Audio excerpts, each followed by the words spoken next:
morning once again. If you have a Bible, please turn to the last major prophet in the Bible. You know, the last major prophet, according to the order of the Bible we have. The topic that I'm going to speak today, the sovereignty of God. I've spoken in this church, in Silver Baptist Church, three different messages on the sovereignty of God. One was from the book of Job, the second one was from the book of Esther, and the third one was from the analogy that I brought from the throne of a king in order to explain the sovereignty of God.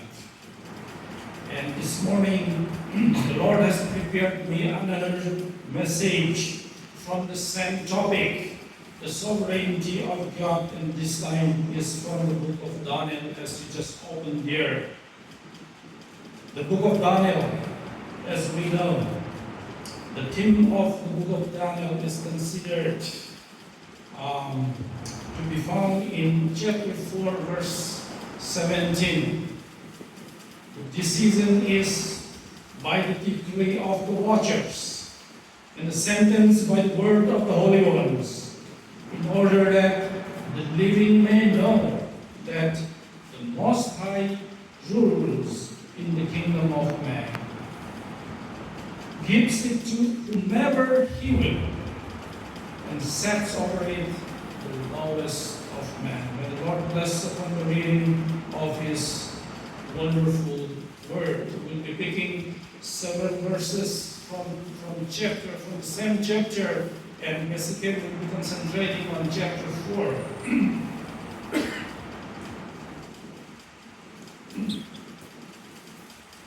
I love to think and meditate about the sovereignty of God. It's such a wonderful thing to think about, that God is sovereign.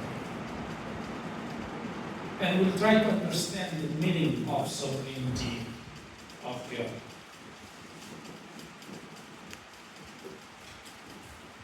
Someone say,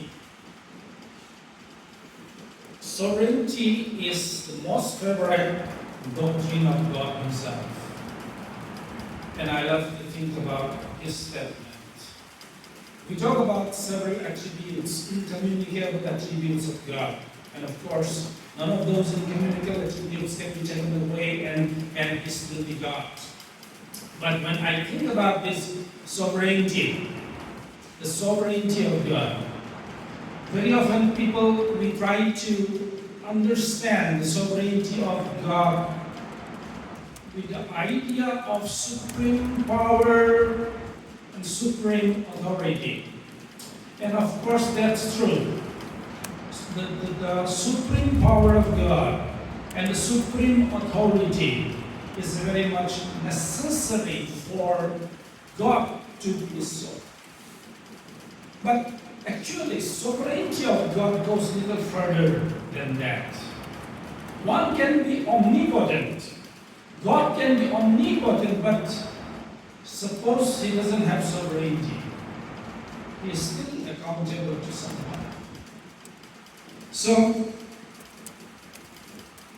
sovereignty, the meaning of sovereignty of God, it has two elements that, as I think and meditate about this. The first element is that God does whatever pleases to Him.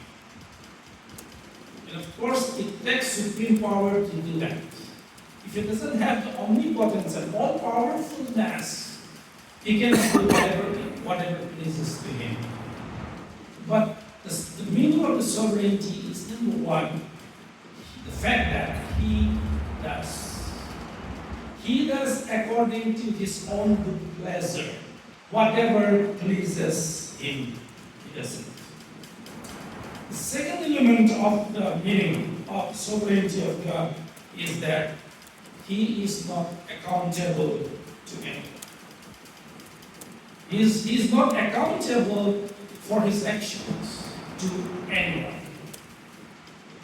And Daniel chapter 4, verse 17, as we just read, if you look at the last part of this, it says, in order that the living may know what?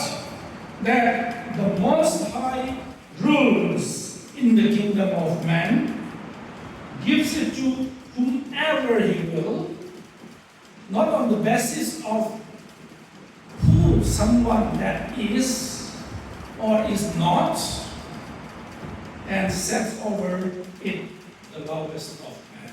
He does that as it pleases to him, not on the basis of any circumstances.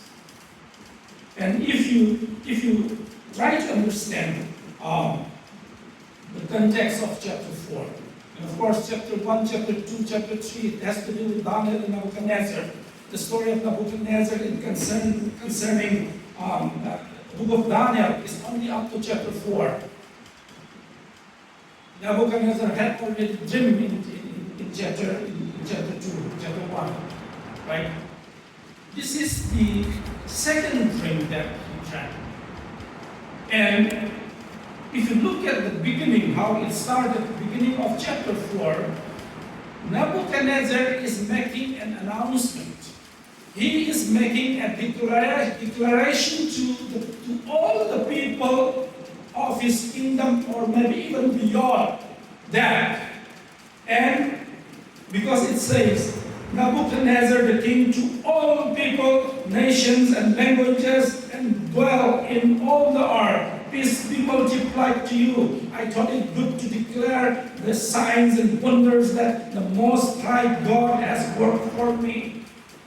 When already these things had happened, something happened already. And now he is proclaiming, he is making a declaration, he is telling what had happened, declaring to all his nation and the people in his kingdom. And in that declaration, he's telling them he had a dream. And he invited all the wise men, magicians, astrologers, and no one was able to tell the meaning of the dream. In the first dream, he was not willing, he was not telling what the dream was. But this time he told the dream, what he dreamt. But only Daniel was there. Finally, Daniel came in and told the meaning. And when he was telling what he dreamt, he was dreaming a big tree with full of branches and flowers and the leaves and the fruits. And many birds were nesting over there and taking shelter there. Even in the shadow at the bottom, at the bottom of the tree, also there were so many bees taking shelter there. And someone, and in this book, in the dream of Nebuchadnezzar, there was a watcher, a holy one, referring to angel. This angel cried out, cut down the tree. And the tree was cut down, but only the stem was remaining. The stem was not uprooted, but the tree was cut down. And in that book, in that dream, the watchers say, this season is by the victory of the watchers, and the sentence by the word of the holy ones, referring no doubt, I believe, to the angels, in order that the living may know that the Most High rules in the kingdom of man, gives it to whomever he will, and sets over it the lowest of men. This is what the watcher said to Nebuchadnezzar in his dream. And he told this dream to Daniel, and Daniel interpreted in the following verses. Daniel explains his dream. And Daniel basically, he said that tree, O king, is you. You are that tree, but you will be cut off. Because in the dream it says, cut off for 7 years. Let 7 times pass over him. over that stump. Now Daniel is explaining that tree or the stump is King Nebuchadnezzar. And Daniel explains that meaning, saying that Nebuchadnezzar will be taken away from his throne and he will be insane, he will act like a beast, he will graze in the field like oxen, he will eat grass, and he will be there. And his kingdom will be taken out for 7 years until he comes to realize that heaven rules. Then, Nebuchadnezzar had that dream. Daniel explained that dream. Now, 12 months later, 12 months after that, Nebuchadnezzar was walking on his roof and was looking at his kingdom, all the building structures and the kingdoms that he built up and made. And he was proud, and he was saying to himself, is not this great Babylon that I have built for a royal dwelling by my mighty power and for the honor of my majesty? He was taking all the glory and honor to himself instead of giving to God. I have built this royal dwelling with my mighty power and for the honor of my own majesty. While the word was still in the king's mouth. You'll find it in verse 30, 31 that we are reading now. The voice fell from heaven, King Nebuchadnezzar, to you it is spoken, the kingdom has departed from you, and they shall drive you from men, and your dwelling shall be with the beasts of the field. They shall make to eat grass like oxen, for 7 times they'll pass over you, until you know that the Most High rules in the kingdom of man and gives it to whomever he chooses. Verse 32. Again, the same thing that he said in verse 17 by the angel, he is saying, the voice from heaven is saying the same thing. Daniel, in his explanation of his interpretation, had already told the same thing. And this is the 3rd time that's recorded in this Bible, in this chapter, talking about the same thing, that heaven rules. It is not by the might of the kingdom of people and men who rule some kingdom, but the actual ruler is God. The Most High is ruling, and He is in control of everything, and He is ordaining what is to come in the kingdoms of men, even in the future.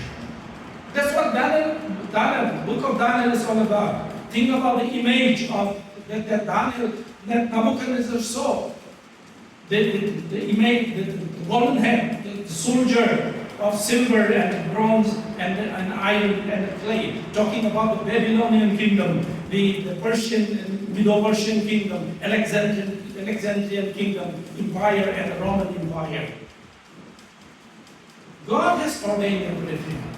God is the one who is in control of it. Don't think that you are ruling it. God allows you to sit there in the throne, but God is the one who has ordained everything. You are sitting there as a king just because I allowed you to sit over there as well. God is basically trying to convey. It's amazing to think about how clearly and how accurately and how specifically that Daniel has prophesied in his dreams, in his vision of the coming of those kingdoms. And even the 4 generals, 4 kingdoms divided after Alexander the Great died. The 4 generals divided among themselves the kingdoms of Alexander the Great. It's amazing. We are not explaining all these things. But what I'm trying to say here is, look at this 3 times, 4 times here in verse 17, in verse 25, I think. 25, verse 32, said the same thing. And Nebuchadnezzar himself finally said the same thing in verse 35. That's amazing to think about, and I love to think about what Nebuchadnezzar confessed there and say and recognize and acknowledge that the Most High rules in heaven over the kingdoms of men. I have nothing to do with this. I'm not the one who is majestic. I'm not the one who builds the kingdom, but God is the one who allows me to rule. God actually is the ruler, and He has ordained everything for His own majesty according to His own good pleasure. Then, what Nebuchadnezzar dreamt and what Daniel explained was fulfilled right there when he was talking about standing from his roof. He became mad and he was out of the throne. In 7 years he was in the field like an oxen, like a beast, without having any human sense. Later on, at the end of 7 years, his sense returned. God returned his sense, and at that time, Nebuchadnezzar acknowledged God rules. Heaven rules. And this is, the whole thing is the proclamation that he is making to his people. From verse 1 as we find that. And now it's interesting to see there in verse 35, look at that. This is actually, if I look at what Nebuchadnezzar had seen and done and confessed, this is his third confession that he's making. Verse 35, all the inhabitants of the earth are reputed as nothing. He does according to his will in the army of heaven and among the inhabitants of the earth. No one can restrain his hand or say to him, what have you done? Nebuchadnezzar has already met the first confession when Daniel interpreted this first dream. Only God of Daniel, only the true God will able to interpret this. And tell his own dream. He didn't tell that dream, but Daniel told that dream because God revealed it. And Nebuchadnezzar acknowledged and confessed there. And second, Nebuchadnezzar, again, for the second time, confessed when Shadrach, Meshach, and Abednego were saved from the fiery furnace. And this is the third time Nebuchadnezzar is confessing. And I believe, when I think about these confessions, the first 1 and 2 confession was, yes, he confessed it, but he was not really fully giving and following and believing the Lord and following Him. But this time is a little bit different. God really did something in the heart of Nebuchadnezzar until he finally and fully acknowledged that the God in heaven truly rules, and He has ordained everything, even what is to come in the future. And it's very interesting when I think about the sovereignty of God. There are several verses in the Bible that we can talk about the sovereignty of God. But first, when I think about the sovereignty of God, 2 verses come always. First, 2 verses come to me always. One of them is this. The last part of that verse 35. Remember Nebuchadnezzar. This is Nebuchadnezzar's own word. This is Nebuchadnezzar's confession. And he said, no one can restrain his hand or say to him, what have you done? When I think about this, I even almost cry when I think about what a wonderful God we have. No one can restrain his hand. Who has the authority to restrain the hand of God and say, what are you doing? What have you done?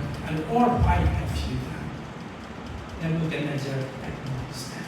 That is sovereignty. He is not accountable to anyone.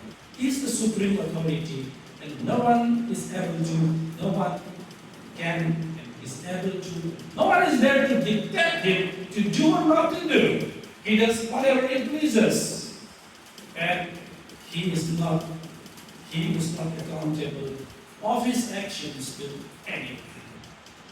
Another verse I'm very fond of concerning the sovereignty of God is found in Job. In Job chapter 41 verse 11, I think.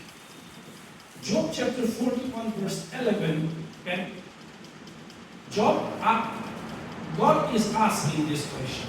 This is God's own word. And when He said, asking Job, who has preceded me that I should pay him? It's amazing to think about. Who has preceded me that I should pay him? Who is above me, or who is before me, or who is higher than me that I should give account to him, that I should pay tribute to him? If you know the book of Job, I love to think the book of Job, about the book of Job. For a long time, I was not able to understand what the book of Job is all about. I was not able to realize the beauty of the book of Job. But once I realized, it's amazing, amazing, lovely book. You know that? You know the story of the book of Job. I'm not going to explain that. We are in Daniel. But remember this. What happened between God and Satan concerning Job. Right? And Job was angry. Somehow Job was angry, and Job has a fall. Though he was complimented and commended by God Himself to be the righteous man. But Job had a problem. And I was wondering and thinking what Job's problem is that God has to rebuke Job. Finally, God rebuked Job. And because Job has a problem. Job was defending himself that all his suffering is not because of the sin. The three friends, they were saying that, they were accusing him, you had sinned, and it's because of sin that you are going through all this. And Job is defending himself, and that is not because of my sin. And of course that's true. What Job is saying is true. And in defending that, Job went to a further extent saying that God has wronged me somehow. God has not He has not done justice to me when He is giving all these sufferings. Job complained and somewhat accuses God, saying, God has wronged me. And finally, God had to rebuke Job. And the way that God rebuked, that's the interesting part I really enjoy thinking about. Chapter 38, 39, 40, 41. Basically, in all these 4 chapters in the book of Job, the last part, God asks more than 70 rhetorical questions. You know, rhetorical questions means the questions, but the answer is not expected, but through that questions, he is emphasizing what his point, making his point. He met more than I counted. He met more than 70 questions. And one of the questions is this one I just said. Who has preceded me that I should pay to him? I am the supreme power, I am the authority, and no one is to question me. And another very interesting thing that really I really enjoy thinking about is that God did not tell Job, saying, hey Job, Satan and I had some kind of struggle and some kind of altercation, some kind of challenges we met. And all these things that happened to you and the sufferings that you are going through is because of that. God did not say like that. Because God doesn't have to say that. Because God is not responsible to Job. You understand that? He didn't say that. Rather, he asked all these more than 70 rhetorical questions to make a point that I am God. I did whatever I want, whatever pleases me, I do, and I'm powerful to control. Talk about Behemoth, talk about Leviathan, all these things comes in this section, saying that I created all those things. Who can go near to them? Who can bring them? Who can catch them? But I created them, and not only that, I am in control of all these things. Over whom are you to complain me? Dear friends, brothers and sisters, it's a real blessing to me in my life to think about the sovereignty of God. God is sovereign. He does whatever he does, and he's still right. He's never wrong. He's always right, and he's always just. He's never unfair, though he does whatever he pleases. You know, as a teacher, I grade your paper. But I grade your paper completely on the basis of what you write there. Right? I cannot make you pass, I cannot make you fail. I'm grading your paper, I'm grading you according to your performance, according to what you have written there. Because I'm accountable to you. I'm accountable to you. If I'm not being right to you, you can say why you have done this, sir. Right? I'm accountable to you. Definitely. I'm accountable to the authority of the college. I'm accountable to God. But God is not accountable to anyone. He does whatever he pleases, and at the same time, in doing that, he never does, he never commits a mistake. He is always right. God has really blessed me with this thought. And the thought that has really blessed me in my practical life, I just want to share with you 4 things here. When God exalts you to a position, do not take pride in it, but give glory and honor to the sovereign God.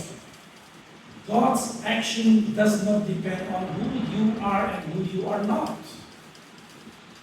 God's action depends on who He is, and He is sovereign.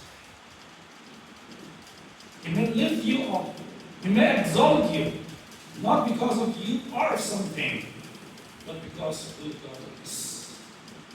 Second, God, in exercise of His sovereignty, is not unjust or unfair or partial. When God sometimes doesn't answer our prayer, that doesn't disqualify Him from His goodness. Right? God doesn't always answer our prayer.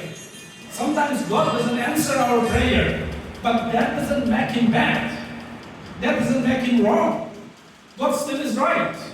That doesn't make him unfair. And do you complain when you go through sufferings and troubles in your life and say and wonder, is it because of my sin? I have really not done anything that deserves this much suffering, like Job. You may say, you may complain to God, but submit to Him. Remember that He's sovereign and He does whatever pleases Him.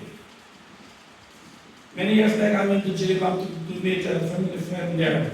Their son just recently died. I mean, at that time, their son died, and we went there to comfort the family. And I prayed this prayer along with the parents, the family.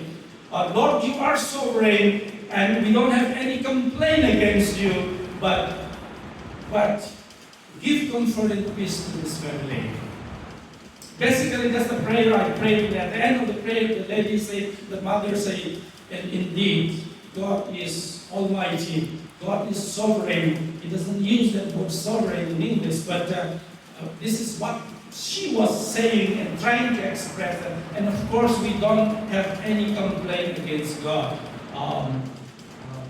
We just need His comfort. We just need His peace at this very moment. My brother died nine years ago.